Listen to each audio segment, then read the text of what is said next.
नमस्कार साथियों, मेरा नाम है संतोष और आपका फिर से एक बार स्वागत है आपके अपने YouTube चैनल द स्टोरी परिवार में। तो साथियों, आपने जो पिछली वीडियो देखा, वो प्रारंभिक था कि विक्रम और बैताल की जो कहानी है वो शुरू कहाँ से होती है। उसके बाद जो पहली कहानी है उसे लेकर प्रस्तुत हुआ हूँ।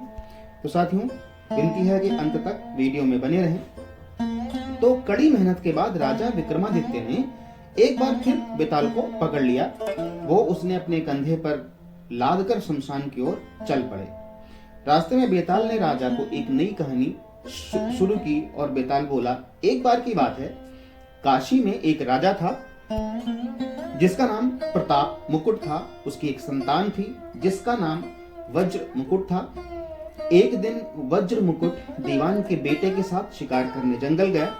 काफी घूमने के बाद उन दोनों को एक तालाब दिखा जिसमें कमल खिले थे और हंस उड़ रहे थे। दोनों दोस्तों ने वहां रुककर तालाब के पानी से हाथ मुंह धोया और पास ही बने महादेव के मंदिर में दर्शन करने चले गए। दोनों ने अपने घोड़े मंदिर के बाहर ही बांध दिए। फिर जब दोनों दोस्त दर्शन करके मंदिर से बाहर निकले तो उन्होंने देखा कि तालाब में एक राजकुमारी अपनी सहेलियों के साथ स्नान कर रही है। राजकुमारी को देखकर राजकुमार काफी खुश हुआ। राजकुमार और राजकुमारी दोनों एक दूसरे को देखकर मोहित हो गए, जबकि दीवान का बेटा वहीं एक पेड़ के नीचे आराम करने लगा। राजकुमार को देखते ही राजकुमारी ने बालों में से एक कमल का फूल निकाला, कान से लगाया, दांतों से कुतरा, पैरों को नीचे दबाया और फिर अपनी छाती से लगाकर अपनी साथियों के साथ, सहेलियों के साथ चली गई। उसके जाने के बाद राजकुमार काफी दुखी हुआ और अपने मित्र के पास लौटकर सारी बात बताई। राजकुमार बोला, मैं राजकुमारी के बिना नहीं रह सकता, लेकिन मुझे इस राजकुमारी के बारे में कुछ भी नहीं पता है। वो कहाँ रहती है, उसका नाम क्या है। दीवान के बेटे ने सारी बात सुनी और राजकुमार को दिलासा देते हुए बोला, राजकुमार आप घबराइए मत, राजकुमारी ने सब कुछ बताया है। आश्चर्यचकित होते हुए राजकुमार ने पूछा, वो कैसे भाई? तो दीवान के बेटे ने राजकुमार को बताना शुरू किया कि राजकुमारी ने कमल के फूल को बालों से निकालकर कानों से लगाया, यानी राजकुमारी का कहना है वो कर्नाटक से है। दांत से फूल को कुतरा, मतलब उनके पिता का नाम दंतावट है, और फूल को पांव से दबाने का मतलब था कि राजकुमारी का नाम पद्मावती है, और फूल को सीने से लगाने का मतलब था कि अब आप उनके हृदय में बस चुके हैं। ये सब सुनते ही राजकुमार बहुत खुश हो गया। खुश होते हुए राजकुमार ने दीवान के बेटे से कहा कि मुझे कर्नाटक जाना है, मुझे वहां ले चलो। अब दोनों दोस्त कई दिनों तक घूमते फिरते कर्नाटक पहुंचे। अब वो दोनों राजमहल के निकट पहुंचे तो उन्होंने एक चरखा चलाती बुजुर्ग महिला को देखा।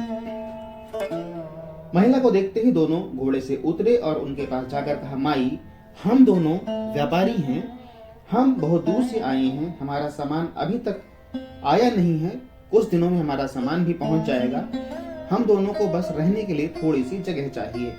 उनकी बातें सुनकर बुजुर्ग महिला की ममता जाग उठी। उसने कहा, बेटा, इसे अपना ही घर समझो, जब तक मन करे यहाँ रह सकते हो। उसके बाद दोनों उसके घर में रहने लगे। इसी बीच दीवान के बेटे ने उस महिला से पूछा, आप क्या काम करती हैं, आपके यहाँ कौन कौन रहता है, आप कैसे अपना गुजर बसर करती हैं? इन सारों सवाल का जवाब धीरे धीरे उस महिला ने देना शुरू किया। उसने कहा, मेरा एक पुत्र है जो राजा के यहाँ नौकरी करता है। मैं राजा की पुत्री पद्मावती की दासी थी, बूढ़ी हो गई हूँ, इसलिए घर में ही रहती हूँ। महाराज खाने को दे देते हैं और पूरे दिन में एक बार राजकुमारी से मिलने चली जाती हूँ। इतना सुनते ही राजकुमार ने बूढ़ी औरत को कुछ धन दिया और राजकुमारी तक संदेश पहुंचाने को कहा। राजकुमार ने उस बूढ़ी महिला को कहा, माई, कल तुम जब राजकुमारी के पास जाओ तो उनसे कहना कि जेठ सुदी पंचमी को तुम्हें नदी के पास जो राजकुमार मिला था वो तुम्हारे राज्य में आ गया है। अगले दिन वो बूढ़ी औरत राजकुमार का संदेश लेकर राजकुमारी के पास गई। उस महिला की बात सुनते ही राजकुमारी गुस्सा हो गई।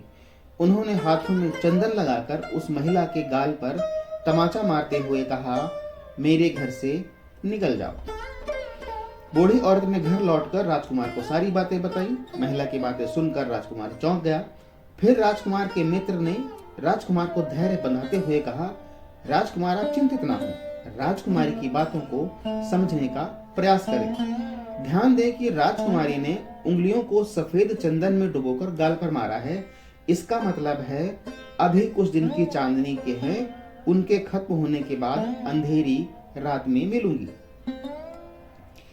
कुछ दिनों बाद बूढ़ी महिला फिर राजकुमारी के पास संदेश लेकर पहुंची। इस बार राजकुमारी ने केसरी रंग में 3 उंगलियां डुबोकर बूढ़ी महिला के मुंह पर मारते हुए कहा, भागो यहाँ से। फिर उस महिला ने आकर राजकुमार को सारी बातें बताई। राजकुमारी सुनकर बहुत दुखी हुआ। इस पर दीवान के बेटे ने फिर से कहा, राजकुमार इसमें दुखी होने कोई बात नहीं है। राजकुमारी ने कहा है कि अभी उसकी तबीयत ठीक नहीं है, तो इसलिए 3 दिन और रुक जाओ। 3 दिन बाद बूढ़ी महिला फिर राजकुमारी के पास जा पहुंची। इस बार फिर से राजकुमारी ने उस महिला को फटकारा और पश्चिम की खिड़की से बाहर जाने के लिए कहा। वो महिला फिर से राजकुमार के पास गई और सारी कहानी सुनाई। तब दीवान के बेटे ने कहा कि राजकुमार को समझाते हुए कि मित्र, राजकुमारी ने आपको उस खिड़की की तरफ बुलाया है। राजकुमारी सुनते ही खुशी से उछल पड़ा। उसने बूढ़ी महिला के कपड़े पहनकर नारी का भेष धारण किया, इत्र लगाया और हथियार बांधकर राजकुमारी से मिलने चल पड़ा। राजकुमार महल पहुंचा और खिड़की के रास्ते राजकुमारी के कमरे में पहुंच गया। राजकुमारी वहां पर तैयार थी और राजकुमार की प्रतीक्षा कर रही थी। राजकुमार जैसे ही कमरे में गया, उसकी आंखें खुली की खुली रह गईं। राजकुमारी के कमरे में कई महंगी चीजें रखी थीं। रात भर राजकुमार और राजकुमारी साथ ही रहे। फिर जैसे ही दिन निकलने को आया, राजकुमारी ने उस राजकुमार को सबसे छिपा दिया। जब रात होने लगती तो राजकुमार बाहर आ जाता। इस तरह करते करते कई दिन बीत गए। फिर अचानक राजकुमार को अपने दोस्त की याद आई। राजकुमार को अपने दोस्त की चिंता हुई कि पता नहीं उसका दोस्त कहाँ होगा, कैसा होगा और उसका क्या हाल होगा। राजकुमार को दुखी देखकर राजकुमारी ने राजकुमार के दुख का कारण पूछा। उसके बाद राजकुमार ने राजकुमारी को अपने मित्र के बारे में बताया। राजकुमार ने कहा, मेरा बहुत अच्छा दोस्त है, चतुर है और उसी की वजह से मैं तुमसे मिल पाया हूँ। ये सुनने के बाद राजकुमारी ने राजकुमार को कहा, मैं तुम्हारे दोस्त के लिए स्वादिष्ट भोजन बनवाती हूँ, तुम उसे भोजन कराकर उसे समझाकर वापस आ जाना।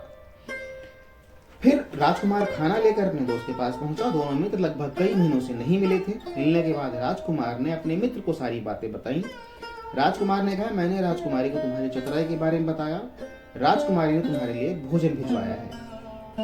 यह सब सुनकर दीवान का बेटा सोच में पड़ गया। उसने राजकुमार से कहा कि तुमने ठीक नहीं किया। राजकुमारी समझ गई कि जब तक मैं तुम्हारे साथ हूं तब तक वो आपको अपने बस में नहीं कर सकेगी, इसलिए उन्होंने इस खाने में जहर डालकर भेज दिया है। ये कहते ही दीवान के बेटे ने उस खाने के एक लड्डू लेकर सामने बैठे कुत्ते को दिया। लड्डू खाते ही कुत्ते की मृत्यु हो गई। यह देखते ही राजकुमार को बहुत बुरा लगा। उसने कहा कि ऐसी औरत से भगवान रक्षा करें, अब मैं उस राजकुमारी के पास नहीं जाऊंगा। तब दीवान के बेटे ने राजकुमार से कहा, नहीं, अब कुछ ऐसी तरकीब निकालनी चाहिए जिससे हम उसे साथ में अपने घर ले जा सकें। आज रात तुम वहां जाओ और जब राजकुमारी सो रही हो तब उसकी बाएं जांघ पर त्रिशूल का निशान बना देना, फिर उसके गहने लेकर आ जाना। राजकुमार ने अपने मित्र की बात सुनी और उसके कहे अनुसार ही किया। दीवान के बेटे ने योगी का भेष धारण कर लिया। उसने राजकुमार से कहा, तुम इन गहनों को बाजार में बेच दो, अगर कोई पकड़े तो कहना मेरे गुरु के पास चलो और उसे मेरे पास ले आना। राजकुमार वो गहने महल के पास एक सुनार के पास ले गया। सुनार ने गहनों को देखते ही पहचान लिया और राजकुमार को कोतवाल के पास ले गया। कोतवाल ने राजकुमार से सवाल पूछे तो राजकुमार ने कहा, ये गहने मुझे मेरे गुरु जी ने दिए हैं। ये सुनने के बाद कोतवाल ने गुरु यानी दीवान के बेटे को भी पकड़ लिया और राजा के दरबार में ले गया। राजा ने पूछा, योगी महाराज, आपको ये कीमती गहने कहाँ से मिले? योगी के भेष में दीवान के बेटे ने कहा, महाराज, मैं शमशान में काली चौदस को डाकनी मंत्र प्राप्त कर रहा था कि मेरे सामने डाकनी आई। मैंने उसके जेवर उतार लिए और उसकी बाईं जांघ पर त्रिशूल का छाप बना दिया। ये सुनते ही राजा महल में गया और उसने रानी को कहा कि पद्मावती की बाईं जांघ देखे कि कहीं राजकुमारी की जांघ पर त्रिशूल का छाप तो नहीं है। राजा की बात सुनते ही रानी ने देखा और सच में राजकुमारी की बाईं जांघ पर त्रिशूल का निशान था। यह जानकर राजा बहुत दुखी हुआ। फिर राजा योगी के पास गया और कहा, योगी बताओ, धर्मशास्त्र में बुरी औरतों के लिए क्या सजा है? योगी ने उत्तर दिया, ब्राह्मण, राजा, गऊ, स्त्री, पुरुष और अपने राज्य में रहने वाले किसी से भी कोई बुरा काम हो जाए तो उसे राज्य से बाहर निकाल देना चाहिए। यह सुनते ही राजा ने पद्मावती को जंगल भेज दिया। वहां राजकुमार और दीवान का बेटा मौके के इंतजार में बैठे थे। राजकुमारी को अकेला पाकर दोनों उसे अपने नगर लाए और खुशी खुशी रहने लगे। कहानी खत्म हुई और हर बार की तरह इस बार फिर से बेताल ने विक्रम से पूछा, तो राजन बताओ, इस कहानी में पापी कौन? जल्दी बताओ राजन, वरना तुम्हारे सर के हमेशा की तरह 100 टुकड़े कर दूंगा। विक्रम ने उत्तर देते हुए कहा, पापी राजा था, क्योंकि दीवान के पुत्र ने अपने मालिक का काम किया। कोतवाल ने राजा कहना सुना और राजकुमार ने अपनी इच्छा पूरी की। लेकिन इस कहानी में राजा पापी था। उसने बिना सोचे विचारे राजकुमारी को राज्य से बाहर निकाल दिया। विक्रम के इतना कहते ही बेताल फिर उड़कर पेट पर जा लटका। तो साथियों, इस कहानी से सीख मिलती है कि हमेशा बुद्धि का इस्तेमाल करके ही फैसला लेना चाहिए, वरना कोई भी भ्रमित करके आपसे कुछ भी करवा सकता है। साथियों, कहानी समाप्त होती है। वीडियो अच्छा लगे तो लाइक और शेयर करें। चैनल पर नए हैं तो लाइक सब्सक्राइब करके बेल आइकन दबाना मत भूलिएगा। मिलते हैं अगले वीडियो में, तब तक के लिए जय हिंद।